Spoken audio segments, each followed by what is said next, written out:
Hi hello నమస్తే welcome to Telugu 360. తెలంగాణలో స్థానిక ఎలక్షన్లో బీసీ రిజర్వేషన్ గందరగోళం అయితే నడుస్తూ ఉంది. ఒకవైపు స్థానిక ఎలక్షన్స్కి మొదటి దశకు సంబంధించిన నామినేషన్స్ కూడా తీసుకుంటున్న పరిస్థితిలో బీసీ రిజర్వేషన్ కోసం బీసీ నేతలు కొట్లాడుతున్న పరిస్థితి కనబడతా ఉంది. ఇటు హైకోర్టుకు కూడా వెళ్తా ఉంది. హైకోర్టులో కూడా పిటిషన్ దాఖలైతా ఉన్నాయి. అసలు బీసీ సంబంధించిన లీడర్లు ఏమనుకుంటా ఉన్నారు, ఇప్పుడున్న పరిస్థితిలో వాళ్ళు ఎటువంటి వ్యూహాలతో ముందుకెళ్తా ఉన్నారు, ప్రభుత్వంపై ఏమైనా ప్రణాళిక సిద్ధం చేశారా లేదా అనేది తెలుసుకుందాం. మనతోని సాంబశివ గౌడ్ అయితే ఉన్నారు. తను బీసీలపైనే పిహెచ్డి చేసి ఒక అరుదైన ఘనత సాధించిందని కూడా చెప్పుకోవచ్చు. బీసీలపైన అనేక అనుభవం ఉన్న వ్యక్తి అని కూడా చెప్పుకోవచ్చు. అన్నతోనైతే మాట్లాడించే ప్రయత్నం చేద్దాం. అన్న నమస్తే అన్న. నమస్తే బ్రదర్. అన్న, మీకు బీసీల మీద అవగాహన చాలా ఉంది. ఎందుకంటే పిహెచ్డి కూడా ఎవరు చేయని విధంగా మీరు చేశారు. ఇప్పుడున్న పరిస్థితులు ఎలా అనిపిస్తున్నాయి అన్న? నిజానికి నా పేరు డాక్టర్ సాంబశివ గౌడ్. నేను ఎంపవర్మెంట్ ఆఫ్ బ్యాక్వర్డ్ క్లాసెస్ ఈ study of post 73rd constitutional amendment act in Nalgonda district అనే అంశం పైన పరిశోధన చేసి ఉస్మానియా యూనివర్సిటీ నుంచి డాక్టరేట్ తీసుకోవడం జరిగింది. అవునన్న. నిజానికి ఇవాళ ఉన్న పరిస్థితులు చూస్తే మనం అనేక సంవత్సరాలుగా దాదాపుగా 78 సంవత్సరాలు స్వాతంత్రం సాధించుకొని ఇన్ని సంవత్సరాలుగా బీసీ రిజర్వేషన్లు ఇక వస్తాయేమో అని చెప్పి ఎదురు చూసి ఈ కాంగ్రెస్ ప్రభుత్వం ఇచ్చిన కామారెడ్డి డిక్లరేషన్ ఏదైతే 42% రిజర్వేషన్లో భాగంగా ఇక వస్తున్నాయి బీసీలకు రిజర్వేషన్లు, 42% రిజర్వేషన్లు ఏదైతే విద్య ఉద్యోగ స్థానిక సంస్థల్లో 42% రిజర్వేషన్లు వస్తాయని చెప్పి 1000 కళ్ళతో ఎదురు చూస్తున్న సందర్భంలో ఇలా ఒక పిడుగుపాటి ప్రకటనలాగా ఇప్పుడు మన ఎలక్షన్ కమిషన్ నుంచి ఒకటి రావడం జరిగింది. తప్పనిసరి పరిస్థితుల్లో ఎలక్షన్లు పెట్టాలని చెప్పి ఇలా ఇచ్చిన ఆ ప్రకటనలో భాగంగా ఈ రోజు నుంచి ఐ థింక్ నామినేషన్లు స్టార్ట్ అయినాయి అనుకుంటా. వాస్తవంగా ఏంటంటే మనం ఎంత పెద్ద ఎత్తున పోరాటాలు చేసి ఇప్పుడు మన తెలంగాణ ప్రభుత్వం ప్రకటన చేసిన తర్వాత చాలా పెద్ద ఎత్తున కూడా మన కామారెడ్డి డిక్లరేషన్లో భాగంగా కనీసం 42% రిజర్వేషన్లన్నా వస్తాయేమో మాకని చెప్పి ఎన్నో సభలు సమావేశాలు ధర్నాలు రాస్తారోకాలు ఢిల్లీలో పోయి సభలు సమావేశాలు పెట్టి జంతర్ మంతర్లో దీక్షలు చేసి ఇన్ని చేసినప్పటికి కూడా ఇవాళ పరిస్థితి ఎట్లయిపోయిందంటే చుట్టూ తిప్పి తీసుకొచ్చి మళ్ళీ అదే పరిస్థితికి తీసుకొచ్చారు. గత ప్రభుత్వం 34% ఉన్న రిజర్వేషన్లు తగ్గిస్తూ వెనక్కి తీసుకొచ్చి 23% దాకా తీసుకొచ్చి కుదించడం జరిగింది. అసలు 34 ఉన్న దాన్ని తగ్గించడమే చాలా ఇబ్బందికరమైన పరిస్థితి. అలాంటిది వీళ్ళు 42% రిజర్వేషన్ ఇస్తా అని చెప్పారు. కానీ 42% రిజర్వేషన్ ఇచ్చిర్రా? ఇవ్వకపోగా ఇవాళ వచ్చిన ఈ గెజిట్ కానీ ఇవన్నీ చూస్తుంటే పరిస్థితి ఎట్లుందంటే కేవలం బీసీలకు 17 నుంచి 19% మాత్రమే రిజర్వేషన్లు ఈ స్థానిక సంస్థల్లో దక్కబోతున్నాయి. అంటే ఎంత దారుణమైన పరిస్థితి అంటే బీసీలను ఇంకా వాళ్ళని ఓట్లేసే యంత్రాలుగా చిత్రీకరించు. బీసీలు అంటే బిచ్చగాలలాగా ఏదో ఉచిత పథకాలకు అలవాటు పడ్డ మానవ యంత్రాలలాగా మాత్రమే చూస్తున్నారు. కానీ బీసీలకు ఈ దేశ జనాభాలో దాదాపుగా సగానికి పైనగా ఉన్న బీసీలు వాళ్ళ రక్తం శ్రమ ద్వారా వచ్చిన ఈ ఏదైతే రాష్ట్ర బడ్జెట్ కావచ్చు దేశ బడ్జెట్లో కూడా వాళ్ళ వాటా సగానికి పైగా ఉందన్న అంశాన్ని మాత్రం వీళ్ళు ఎట్టి పరిస్థితుల్లో గుర్తించట్లేదు. కేవలం ఎలక్షన్లు వచ్చినప్పుడు మాత్రమే ఈ రిజర్వేషన్లు ఇవ్వబోతున్నాం, మీకు ఆ పథకాలు ఇవ్వబోతున్నాం, మీకు సబ్ ప్లాన్లు ప్రకటిస్తున్నాం అని చెప్పి హడావుడి చేసి బీసీల ఓట్లను దోచుకొని ఇవాళ బీసీల ఓట్లను ఓట్లేసి యంత్రాలుగా మార్చుకొని అధికారంలో రావడానికి ప్రయత్నం చేస్తున్నారు. కానీ ఏ పార్టీకి కూడా బీసీల పట్ల చిత్తశుద్ధి లేదు. ఈ రోజుతోటి తేట తెల్లమైపోయింది. నిజానికి ఇలా కామారెడ్డి డిక్లరేషన్లో భాగంగా వాళ్ళు 42% రిజర్వేషన్లు ఇస్తున్నారు. కానీ ఆ బిల్లు జీవో నెంబర్ 9 తీసుకొచ్చి గవర్నర్ దగ్గరికి ఆర్డినెన్స్ బిల్లును పంపితే ఆయన గవర్నర్ గారు దగ్గర పెట్టుకోవడం జరిగింది. అక్కడి నుంచి రాష్ట్రపతి గారికి పంపడం జరిగింది. అది కూడా అట్లనే అయిపోయింది. కానీ వీళ్ళు చేస్తున్న ప్రయత్నాలు నిజంగా చిత్తశుద్ధితోటి చేస్తున్నారా లేదా అనేది ఒక అనుమానం కలుగుతున్నది. ఇవాళ మనం చూసినట్లయితే ఇవాళ మా సోదరులు అందరూ కూడా చాలా మంది కూడా కోర్టుకు వెళ్ళడం జరిగింది. బీసీలలోని ఉపవర్గాలైన ఏబిసిడి ఉపవర్గాలైన కులాలకు కూడా కేటగిరైజేషన్ ప్రకారం స్థానిక సంస్థల్లో వాళ్ళకు రిజర్వేషన్లు కేటాయించలేదు. దాంతో పాటుగా వీళ్ళు ఇచ్చిన రిజర్వేషన్లు ఏదైతే ఉన్నదో ఇవాళ వాళ్ళు జిల్లాల వారీగా ఇచ్చిన రిజర్వేషన్లు కావచ్చు, ఆ రిజర్వేషన్లలో కొన్ని గ్రామాలలో అక్కడ ఏ జనాభా సపోజ్ ఒక ఎస్సీ ఎస్టీకి రిజర్వ్ అయిన స్థానాల్లో అక్కడ ఎస్సీలు ఉండట్లేదు, ఎస్టీలు కూడా ఉండట్లేదు. అంటే వీళ్ళు ఏ ప్రాతిపదికన తీసుకున్నారు? ఏ జనాభా లెక్కల ప్రాతిపదికన తీసుకొని అక్కడ రిజర్వేషన్ కేటాయించారు? అంటే వీళ్ళు అంటే ఏదో మమా అనిపేయడానికి గ్రామ పంచాయతీ ఎలక్షన్లు పెట్టినవా లేదా, మన కేంద్ర ప్రభుత్వం నుంచి మనకు రావాల్సిన సంవత్సరానికి 3,000 కోట్లు వస్తున్నాయా లేదా అనే చూస్తున్నారు. కానీ అసలు బీసీలకు రావాల్సిన వాటా ఎంత, వాళ్ళ ఆర్థిక స్థితిగతులను ఎలా మార్చాలి, వాళ్ళని అభివృద్ధి పదంలోకి ఎలా తీసుకురావాలనేది ఒక ప్రణాళిక కానీ చిత్తశుద్ధి కానీ ఎవరికి లేదు. కేవలం కేంద్ర ప్రభుత్వం నుంచి గ్రామ పంచాయతీలకు రావాల్సిన 3,000 కోట్ల రూపాయల కోసం మాత్రమే ఈ హడావుడి తతంగం అంతా జరుగుతున్నది. కానీ నిజానికి బీసీల పట్ల ప్రేమ ఏ మాత్రం కూడా ఉన్నట్టు కనపడట్లేదు.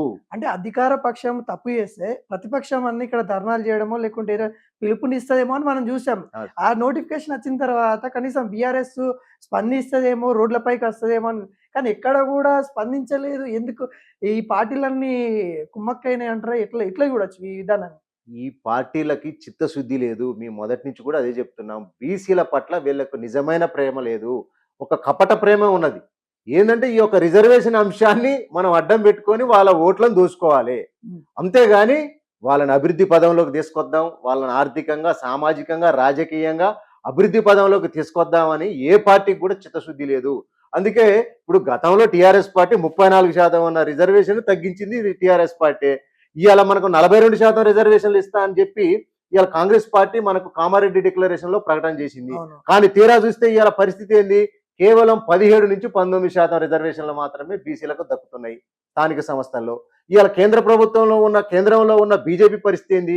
వాస్తవంగా ఈ జీవోల ద్వారా బీసీలకు ఎలాంటి అభివృద్ధి జరగదు, ఎలాంటి చట్టబద్ధత కూడా ఉండదు. కానీ మనకు ఒక రాజ్యాంగం కల్పించిన హక్కుల మేరకు బీసీలకు రాజ్యాంగపరంగా రావాల్సిన రిజర్వేషన్లు రావాలంటే రాజ్యాంగంలో 9వ షెడ్యూల్లో పెట్టినప్పుడు మాత్రమే వీళ్ళకు ఒక చట్టబద్ధత, ఒక భద్రత అనేది ఉంటుంది. ఈ విషయం కేంద్రానికి తెలుసు. కానీ కేంద్రం ఏమన్నా ముందడిగేసి ఈ బీసీల పట్ల ఏమన్నా మరి ముందుకొచ్చి సరే బీసీలకు మేము ఈ రిజర్వేషన్లు ఇస్తున్నామని ఏమన్నా ప్రకటన చేస్తుందా? వాళ్ళు చేయడం లేదు.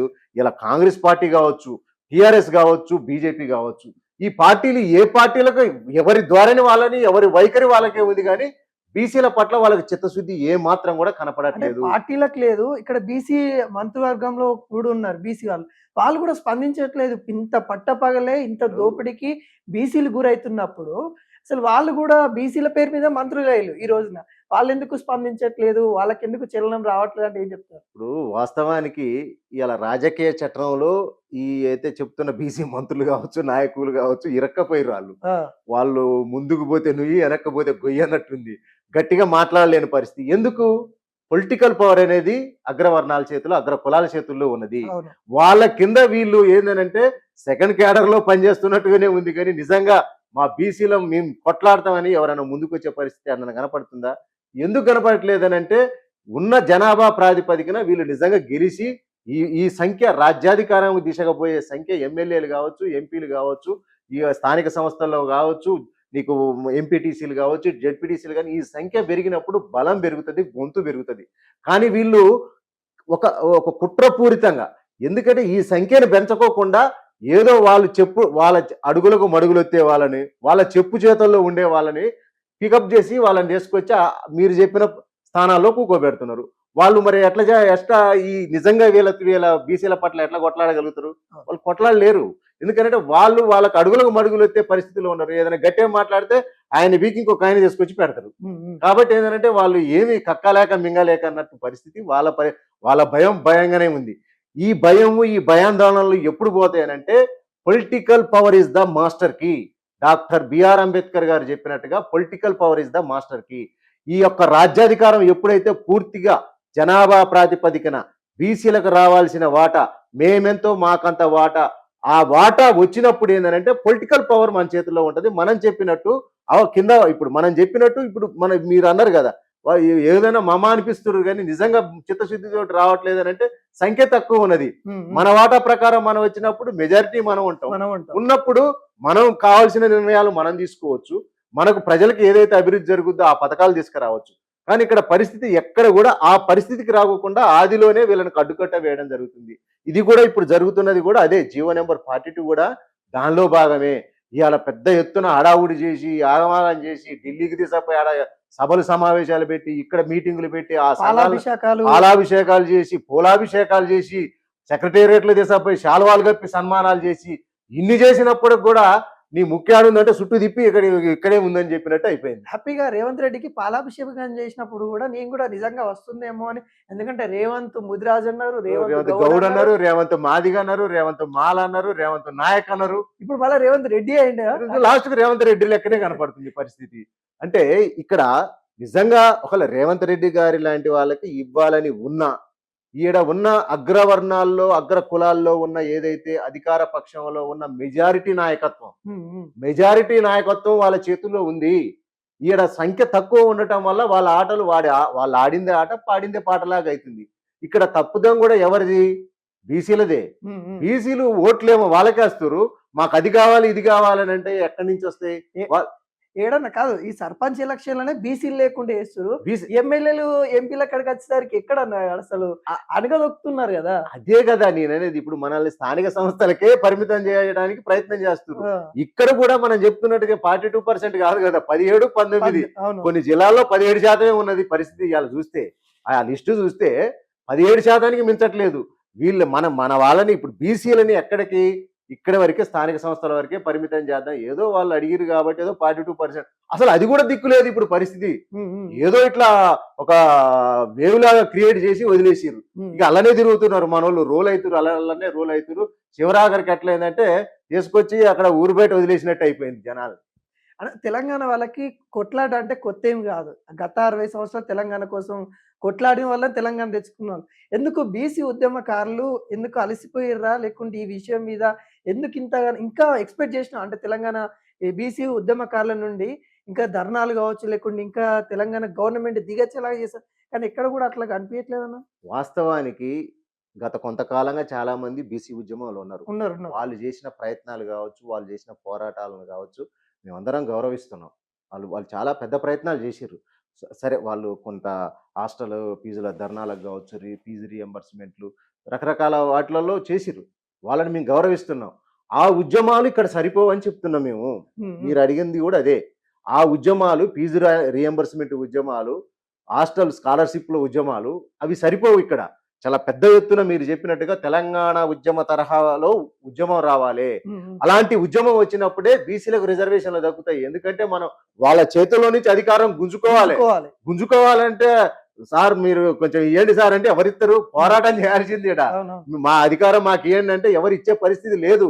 ఎందుకంటే పోరాటం చేస్తేనే మనం తెలంగాణ కోసం ఏ విధంగానైతే పోరాటం చేసినామో ఆ విధంగా పోరాటం చేసినప్పుడు మాత్రమే మనకు రిజర్వేషన్లు వస్తాయి. మీరు చూసిర్రు తెలంగాణ ఉద్యమంలో అలా ఎన్ని రకరకాల జేఏసీలు ఉన్నప్పటికీ, రకరకాల పార్టీలు ప్రయత్నం చేసినప్పటికీ ఒక సమయం వచ్చింది. ఆ సమయంలో అందరం మూకమ్మడిగా పెద్ద ఎత్తున ఉవ్వెత్తున ఎగిసిపడిన ఉద్యమంలో తప్పనిసరి పరిస్థితుల్లో తెలంగాణ ఇవ్వాల్సిన పరిస్థితి ఏర్పడ్డది.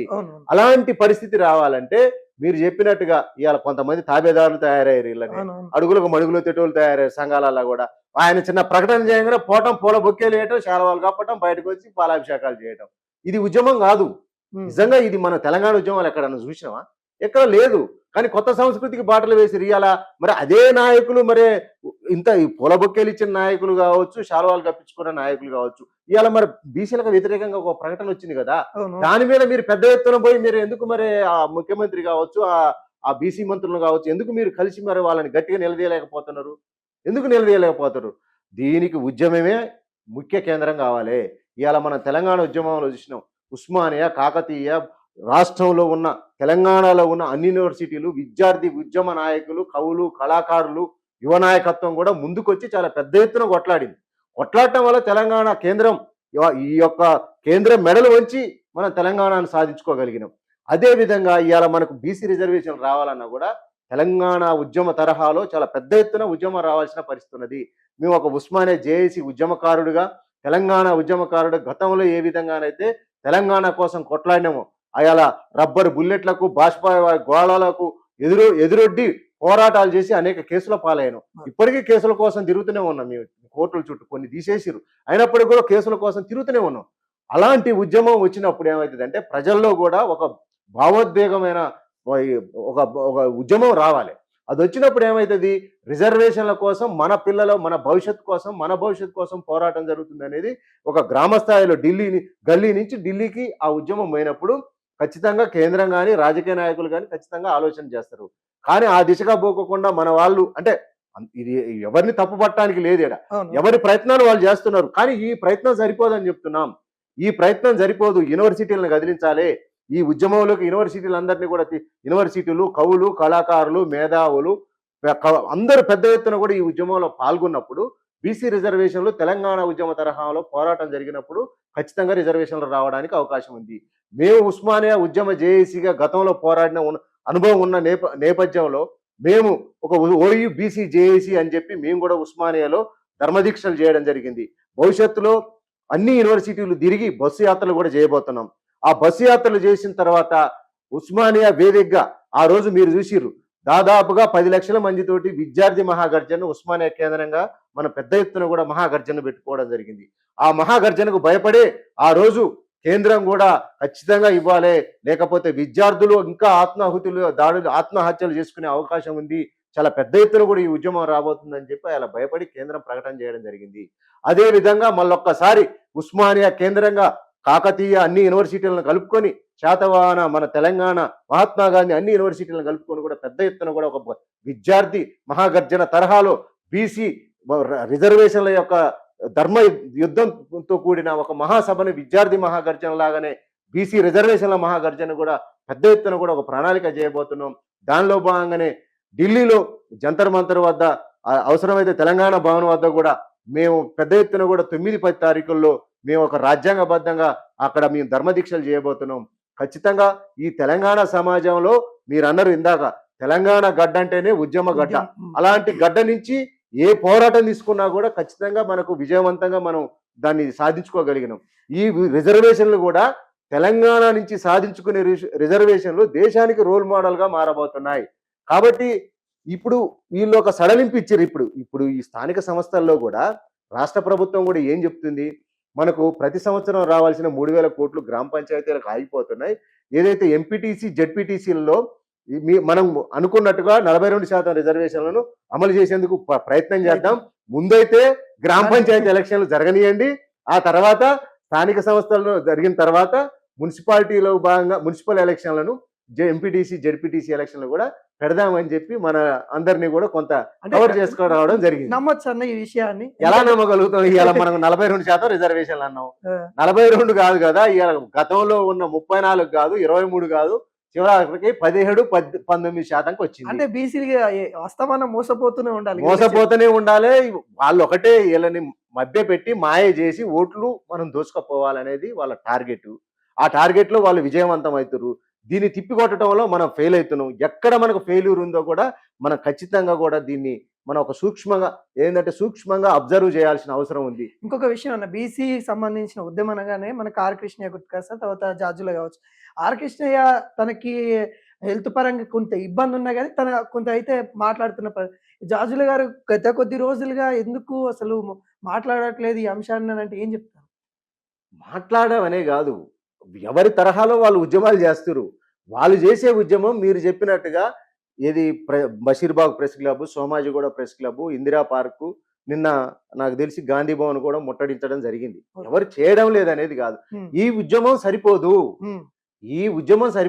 పెద్దలు ఆర్ కృష్ణయ్య గారు కూడా ఆయన వయసు రీత్యా నిజంగా కూడా మనం హ్యాట్సప్ చెప్పాలి. ఎందుకంటే ఆయన వయసు రీత్యా అయినప్పటికీ కూడా ఇందిరా పార్క్ అక్కడ ధర్నా కూర్చుంటుండు, ఎక్కడ పిలుపునిచ్చినా కూడా అక్కడికి వచ్చి మాట్లాడుతున్నాడు, సభలు సమావేశాల్లో కూడా పాల్గొంటుండు. వాళ్ళ స్థాయిలో వాళ్ళు ఉద్యమాలు చేస్తున్నారు. కానీ ఆ ఉద్యమం సరిపోదు, ఆ డోసు సరిపోవట్లే. ఇప్పుడు వీళ్ళకి ఆ డోసు సరిపోవట్లేదు. డోసు పెంచాలంటే ఇందులోకి విద్యార్థులను, ఉద్యమ నాయకులని, గతంలో తెలంగాణ ఉద్యమంలో పనిచేసి కేసుల పాలై అనేక ఇబ్బందులు పడుతూ ఇలా చాలా ఇబ్బందుల్లో ఉన్నారు తెలంగాణ ఉద్యమకారులు కూడా. వాళ్ళందరిలో భాగస్వాములు చేసినప్పుడు ఈ ఉద్యమం పెద్ద ఎత్తున కూడా ఉవ్వెత్తున ఎగిసిపడి ఏదైతే తెలంగాణ ఉద్యమంలో మనం చేసిన వంట వార్పు కావచ్చు, సాగరహారం కావచ్చు, దీక్షలు, ధర్నాలు, రాస్తారోకాలు ఏ విధంగా చేసినామో, మహా గర్జనలు ఏ విధంగా పెట్టినామో, అలాంటి ఉద్యమం వచ్చినప్పుడు ఆటోమేటిక్గా కేంద్రమైన రాష్ట్రమైన భయపడి తప్పనిసరి పరిస్థితుల్లో రిజర్వేషన్లు ఇస్తుంది. కాబట్టి ఏంటంటే మనం ఒకళ్ళని తగ్గించాలని కాదు, ఒకళ్ళని పెంచాలని కాదు, జరుగుతున్న వాస్తవాలను ఖచ్చితంగా మనం ఆత్మపరిశీలన చేసుకోవాలి.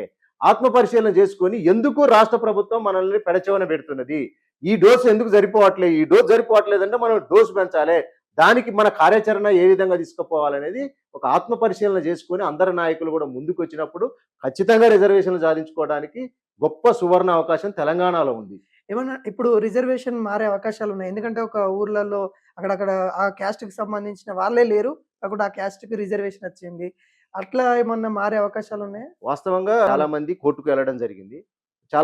చాలా గ్రామాలలో మీరు చెప్పినట్టు కమ్యూనిటీ పరంగా వాళ్ళు క్యాస్ట్ లేదు. అవును. లేకున్నా రిజర్వేషన్‌లు ప్రకటించారు. అంటే దేని ఆధారంగా ప్రకటించారనేది కూడా ఇంతవరకు అర్థం కావటం లేదు. ఇంకోటి బీసీలలో కేటగరైజేషన్ కూడా అడుగుతున్నారు. అయితే అది ఇంతకు ముందే మనం కోర్టు అవును. తీర్పు వాయిదా పడ్డట్టుగా డిసెంబర్ 10కి హ్మ్. డిసెంబర్ 10కి వాయిదా అంటే పడ్డట్టుగా మనం సంగారెడ్డికి సంబంధించిన మనం ఒక స్క్రోలింగ్‌లో చూడడం జరిగింది. అవును. ఆ సంగారెడ్డి నుంచి కొంతమంది పిటిషనర్లు కోర్టుకు వెళ్ళడం జరిగింది. అంటే దీనిలో ఏం జరుగుతుందనంటే వీళ్ళకి అంటే బీసీలలో కూడా వీళ్ళకు తగాదాలు పెట్టే ప్రయత్నం జరుగుతున్నది. హ్మ్. హ్మ్. ఇయాల నేను కొంతమంది ఇంటర్వ్యూలు చూడడం జరిగింది. యూట్యూబ్‌లో వాళ్ళు వీళ్ళు ఒక అక్క అయితే అసలు విరుసకపడుతుంది. బీసీలలో ఎవరన్నా ఉద్యమం సీరియస్‌గా చేస్తే బీసీలకు ఎవరన్నా మద్దతు ఇస్తే బీసీలకు వేరే వాళ్ళు ఎవరు మద్దతు ఇవ్వొద్దా? బీసీలకు విశారదన్ లాంటి వాళ్ళు వచ్చి మద్దతు ఇస్తే ఎంత దారుణంగా మాట్లాడుతుందంటే మహిళ అంటే మనందరికి గౌరవం. అవును. అక్క పేరు స్నిగ్ధా రెడ్డో ఏదో రెడ్డి ఉంది సమ్ రెడ్డి. హుహు. వీళ్ళు యూట్యూబ్‌లలోకి వచ్చి ఎట్లా పడితే అట్లా మాట్లాడుతున్నారు. ఇప్పుడు మల్లన్నని ఎవరినో ఇష్టం వచ్చినట్టు తిడుతున్నారు. మీకు ఏమన్నా పాతపాగలుంటే మీ ఇష్టం వచ్చినట్టు తిట్టుకోరి. కానీ ఇందులోకి బీసీ ప్రజలను గుంజి అవమానపరిచే విధంగా మాట్లాడితే మటుకు మీరు గుర్తుపెట్టుకోవాలి. చాలా గతంలో అనుభవాలున్నాయి.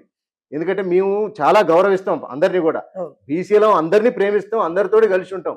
మమ్మల్ని ఇక్కడ మా మధ్య చిచ్చు పెట్టి మమ్మల్ని సెపరేట్ చేసి గొడవలు, గందరగోళాల పరిస్థితి తీసుకొచ్చే అవకాశం ఉంది.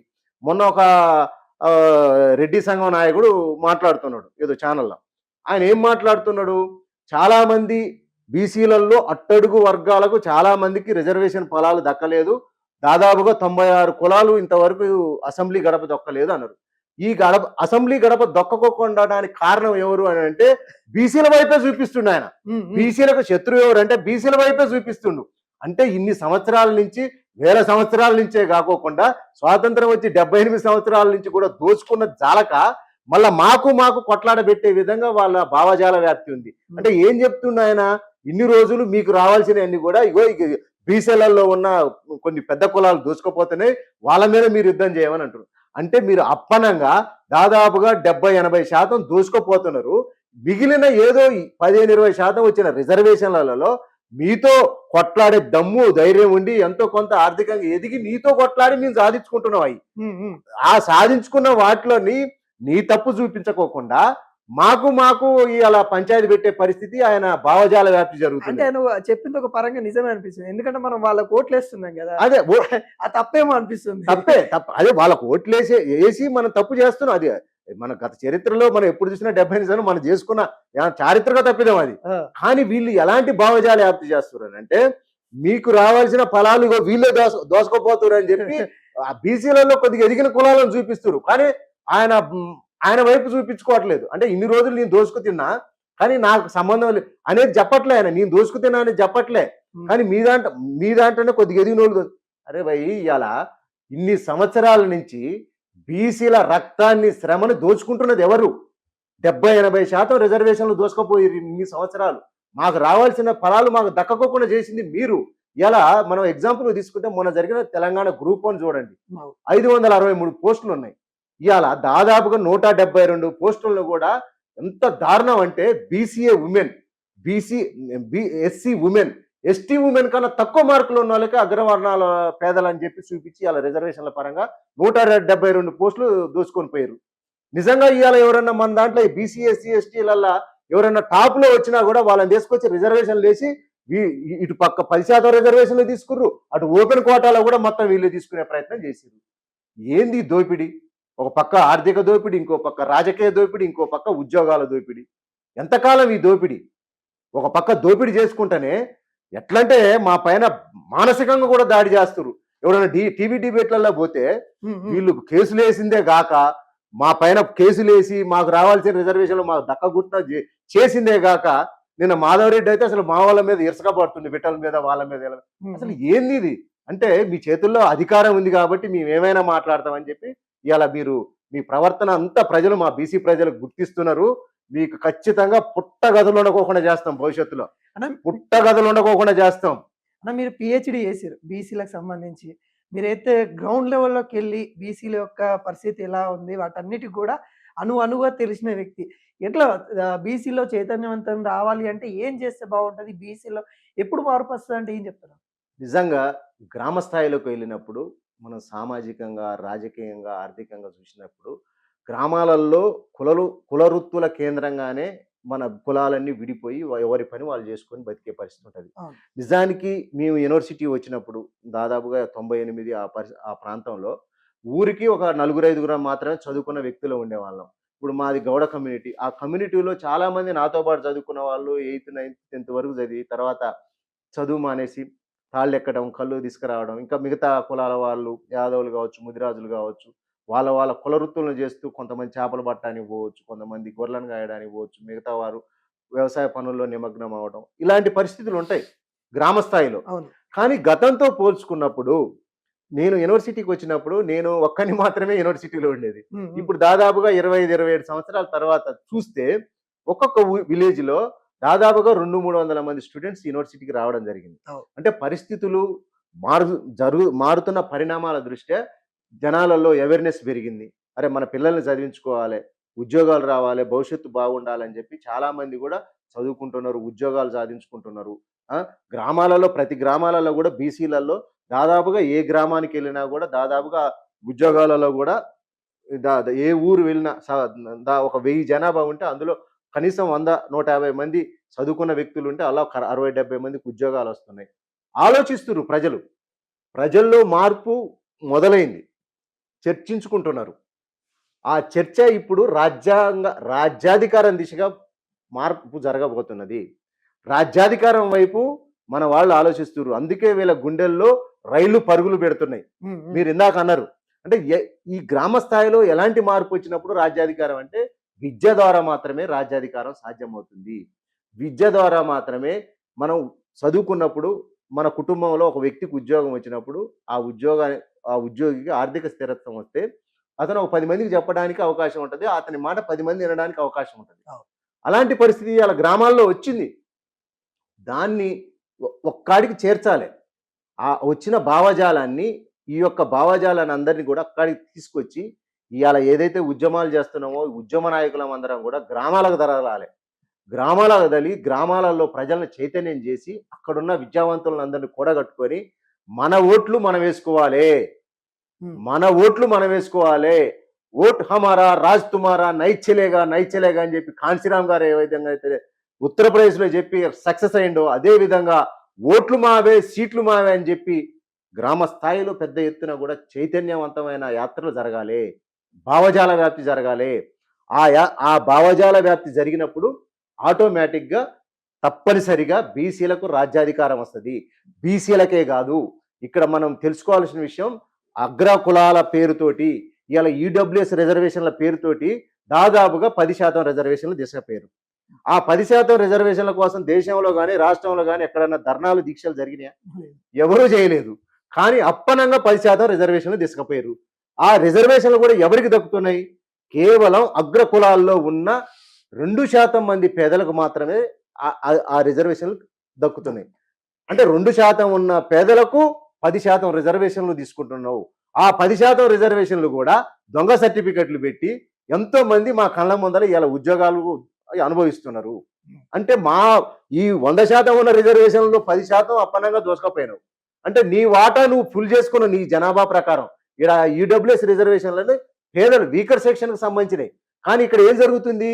2-3% ఉన్న పేదలకు 10% రిజర్వేషన్లు ఇచ్చినావు. అంటే 10% రిజర్వేషన్లు మొత్తం జనాభాకు సరిపోయినాయి. వాళ్ళకి అగ్ర కులాలకు సంబంధించిన ఆధిపత్య కులాలకు 10% రిజర్వేషన్లు పోయినాయి. ఇంకా వాళ్ళ కోటా పూర్తయింది. మిగిలిపోయిన 90% మా బీసీ ఎస్సీ ఎస్టీ మైనార్టీలకు సంబంధించిన కోటా అది. ఆ 90% మేమే పంచుకుంటాం. మేమే ఆ ఉద్యోగాలు కావచ్చు, దాని ద్వారా వచ్చే పథకాలు కావచ్చు, మేమే తీసుకుంటాం. ఆ దిశగానే ఈ ఉద్యమం భవిష్యత్తులో తారస్థాయికి పోబోతుంది. ఏదో ఈ 42% రిజర్వేషన్ల ఉద్యమం కాదు. ఇది 42% రిజర్వేషన్ల ఉద్యమం అసలే కాదు. చట్టబద్ధమైన రిజర్వేషన్ల కోసం పోరాటం రాబోతుంది. గుర్తుపెట్టుకోరు మీరు. ఓన్లీ ఎన్నికలలో వస్తే సరిపోతుందా? విద్య, ఉద్యోగ, ఉపాధి, కార్పొరేట్ కూడా రంగాలలో ఇవాళ మీరు స్టార్టప్లు అని పెట్టుకొని ఒక్కొక్కళ్ళు ఎంత దోసకపోయారో గతంలో మేము చూసినాం. స్టార్టప్ కంపెనీలు అని పెట్టి ఏ కులాలకు మీరు ఎంత కేటాయించారో కూడా చూసినాం. అట్లాంటి కంపెనీలతో సహా, అట్లాంటి కంపెనీలతో పాటు స్థానిక సంస్థలతో పాటు అసెంబ్లీ పార్లమెంట్లో కూడా మా జనాభా ప్రాతిపదికన మాకు రిజర్వేషన్లు రావాలి. ఇలా దేశంలో చూసినా రాష్ట్రంలో చూసినా దాదాపుగా 60% పైగా బీసీలు, కొన్ని రాష్ట్రాల్లో 65% పైగా బీసీలు. వాళ్ళ జనాభా ప్రాతిపదికన వాళ్ళ రిజర్వేషన్లు వాళ్ళ వచ్చే వరకు ఖచ్చితంగా తెలంగాణ ఉద్యమ కేంద్రంగా భవిష్యత్తులో పోరాటాలు ఉండబోతున్నాయి. ఇలా మనం తమిళనాడును తీసుకున్నట్టయితే ఒక ఆదర్శంగా మనం ఇలా వాళ్ళు 69% రిజర్వేషన్లు ఇవాళ రాజ్యాంగంలో 9వ షెడ్యూల్లో పెట్టుకొని ఇవాళ రాజ్యాంగ ఫలాలు ఇవాళ అక్కడ ఉన్న పేద ప్రజలు కావచ్చు, అట్టడుగు వర్గాలు ఇవాళ ఫలితాలు పొందుతున్నారు. కానీ తెలంగాణ అనేది ఉద్యమ కేంద్రం. కానీ ఈ ఉద్యమ కేంద్రంలో ఈ భావజాల రాజ్యాంగపరమైన రిజర్వేషన్లు కావచ్చు, రిజర్వేషన్ల భావజాల వ్యాప్తి జరగకోకుండా ఆధిపత్య కులాలు, అగ్ర కులాలు చాలా పెద్ద కుట్ర చేస్తున్నాయి. మన మధ్య మనకు చిచ్చు పెట్టి, మన మధ్యలోనే మన కొట్లాటలు పెట్టి ఈ రిజర్వేషన్ల ఉద్యమాన్ని ఆపే ప్రయత్నం చేస్తున్నారు. దయచేసి తెలంగాణ ప్రజలకు మేము ఒకటే చెప్తున్నాం, ఈ యొక్క కుట్రలను, వాళ్ళు చేసే కపట ప్రేమలను, వాళ్ళు చేసే ఈ ఎలక్షన్లో ఇచ్చే తాయిలాలను మనం అస్సలు నమ్మొద్దు. మన ఓటు మనం వేసుకుందాం, మన బీసీల ఓటు మనం వేసుకుందాం. అక్కడక్కడ మన ఎస్సీ ఎస్టీ మైనారిటీలకు బీసీలకు ఇచ్చిన అన్ని రిజర్వేషన్లకు అనుగుణంగా మన వాళ్ళకు మనం ఓట్లు వేసుకొని రాజ్యాధికారం దిశగా మనం పోయినప్పుడు ఖచ్చితంగా బీసీలకే కాదు ఎస్సీ ఎస్టీలకు కూడా వాళ్ళకి రావాల్సింది పర్సెంటేజ్ కొంత పెండింగ్ ఉంది. ఆ పెండింగ్ ను కూడా సాధించుకోవడానికి గొప్ప అవకాశం ఉంటది. కాబట్టి ఆ దిశగా మనకు పోరాటాలు ఉండాలని కూడా మీ యొక్క ఛానల్ ద్వారా తెలియజేస్తున్నాను. ఫైనల్ గా అంటే మీ తరం వరకు తెలుసు, అంటే మీరు ఏం కొట్లాడారు, అంటే బీసీ వాళ్ళు లీడర్స్ అంతా ఏం ఇప్పుడు మేము అప్కమింగ్ వచ్చే జనరేషన్ కి ఏం చెప్తారు, అంటే బీసీ ఉద్యమం నేపథ్యంలో వచ్చే యువతకి ఏం చెప్తారు? నిజంగా ఇవాళ మంచి ప్రశ్న అడిగారు మీరు. నిజంగా ఏంటంటే మా జనరేషన్ వరకు ఈ కంప్యూటరు, సోషల్ మీడియా అనేది ప్రవేశం చేయలేదు. పుస్తకాలు, ఉద్యమాలు, ఎవరైనా సభలు సమావేశాలు పెడితే ఆడ స్పీచ్లు వినడం, దాని ద్వారా నేర్చుకోవటం, అక్కడ వరకు మాకు ఒక భావజాలం అనేది ఆ రకంగా అంటుకుంది. కానీ ఇవాళ ఎట్లయిపోయిందనంటే యువత ఇలా పెడదారిన పడుతున్నది. ఇవాళ గ్రామాలలోకి వెళితే చాలా దారుణమైన పరిస్థితి. గంజాయి అనేది గ్రామ స్థాయిలో ఇస్తుంది. ఒకప్పుడు గంజాయి అనేది మనం సిటీలో హైదరాబాదు, కొన్ని పెద్ద పెద్ద పట్టణాల్లో మాత్రం చూసేది.